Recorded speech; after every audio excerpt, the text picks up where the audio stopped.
Praise lord. ప్రియమైన దేవుని బిడ్డలారా, కీర్తన గ్రంథం 34 అధ్యాయం 10వ వచనము. సింహపు పిల్లలు లేమి గలవై ఆకలి కొనును, యెహోవాను ఆశ్రయించే వారికి ఏ మేలు కొదువై ఉండదు. దేవుణ్ణి ఆశ్రయించినప్పుడు ఏ మేలు కొదువై ఉండదు. ఎందుకంటే దేవుడు తన బిడ్డలకు ఏది అవసరమో అంతా ఆయనే చూసుకుంటారు.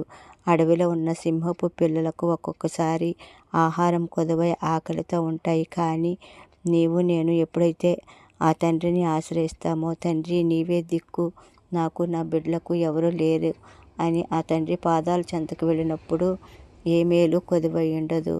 అంతా దేవుడే చూసుకుంటారు. మనం కన్నీటితో ఆయన పాదాల చెంతకు చేరి మన అవసరతలన్నీ ఆయన పాదాల చెంత పెట్టినప్పుడు దేవుడు సమస్తాన్ని చేయగలిగిన ఆ తండ్రి, ప్రతి ఒక్క అవసరతను తీర్చగలిగిన దేవుడు, కన్నీటితో మొరపెట్టుకోవాలి. దేవుడు మన కన్నీటిని తుడిచివేస్తారు.